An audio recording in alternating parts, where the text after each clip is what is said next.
Welcome back to this video. So now let's jump into this topic, how to guard your cash flow. So one of the things that we can do during this COVID-19 virus is to really relook at this thing called our cash flow, because it's something that people often neglect in the busyness of running the business. So we all know that cash flow is like the engine of our business. It's like oxygen, right? Without oxygen or without an engine, our business cannot move. We can't grow, we can't function, we can't do so many things, right? So it is important to watch our cash flow, especially in times like a crisis like this. So many of my clients are caught unaware, right? But our company, because we have done some things to change our business model, and therefore we are ready because we have a new business model to ensure that we have got very strong cash flow. But what about your business?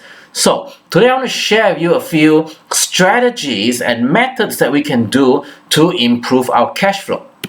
The first one I want to introduce to you is also from the book Scaling Up, and it's taught by Alan Mills. Alan is a friend of mine, is a great teacher on cash flow, and a co-author of Scaling Up. So Alan came up with this concept called the 7 levers of cash flow. So these are the 7 things that you can work on your cash flow. Now, I want to just ask you this question. Out of these 7, which are those that you neglect?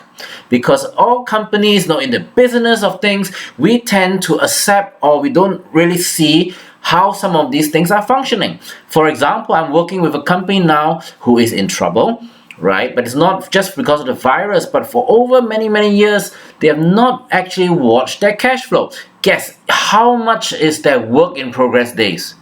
It's almost 1,000 days. Can you imagine 1,000 days before you see your cash? That's 3 years, right? So these are things that people, usually they are too busy. So take this chance during the virus, when operations have slowed down, business has slowed down, you need to be thinking about your cash flow. And the question to ask is this: what would be the impact on your cash flow if you could improve these 7 levers by just 1%?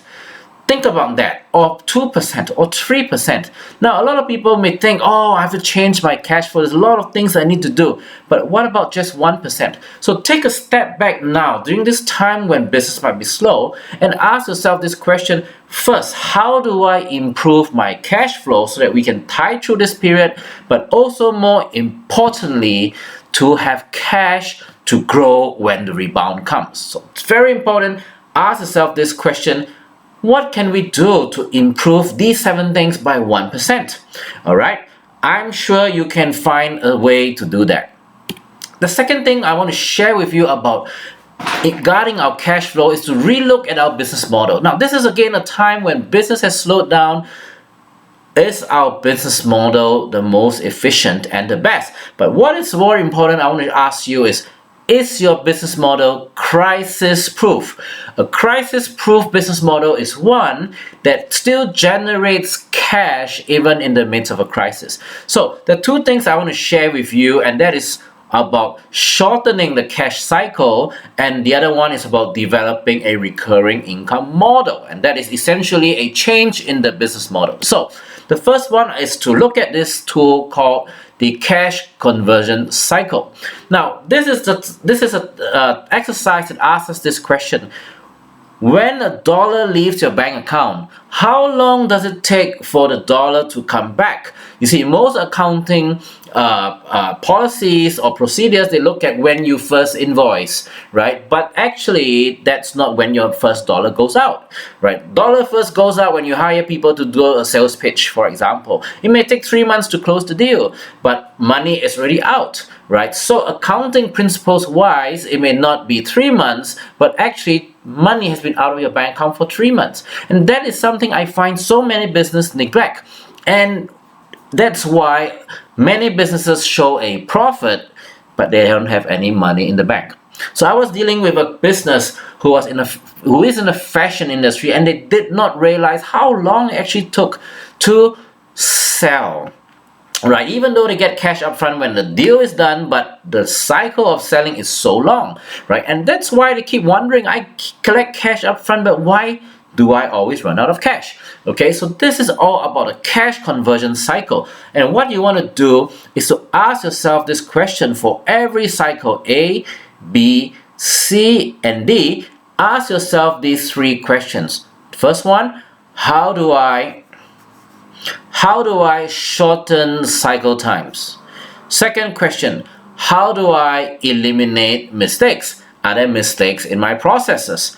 And third one would be, how do I improve the business model? And that is about how can I build a recurring income model into our business. So I want to share you another tool that I've just worked with some companies, and that is to ask yourself this question: out of the pain points that our customers have and out of the service that we are currently rendering and the products we are currently doing, is there a recurring problem that keeps coming up? Right? So identify these recurring problems, list them down, and then ask which one of these recurring problems a customer will pay to solve. Right? When you identify those recurring pain points that a customer is willing to pay to solve, then add it to your current offering and ask yourself, what is now the desired outcome? That is your new value proposition that you can bring to your client and say, I can solve more problems for you within that cycle of products and services that you already engaged me for, and this is the new value proposition, and that will ensure that you've got a constant cash flow coming in for you. So let me tell you a story about this hotel called Regent Hotel in Taipei. And during the SARS period, they came out with a policy that says that we will not lay off anybody. You see, they cared about their staff, right? But they also cared about the shareholders, and they said, we are not going to make losses for the company, for the shareholders, for the board. But how do you reconcile these two conflicting aims, not laying off and not losing money in a time of crisis? So this is what they ask themselves: how do I change my business model? And to do that, you first look at core customers' needs and fears that does not change. So what they did was they asked their hotel cleaning crew to say, okay, hotel occupancy is low, but we've got good cleaners, we've got good equipment. The need for cleaning is still there, so can we send them out? So they turn that hotel cleaning service into one where they go to private houses to clean residences, and they offer professional services with powerful cleaning equipment. And the second thing they ask themselves is, what's the need that does not change because of the virus? And that is, people still need to eat, right? So instead of coming to the hotel restaurant, they let people place orders and then they deliver hotel food to residences. So these two changes in a business model allow them to clock a net profit of 610 million in 2003.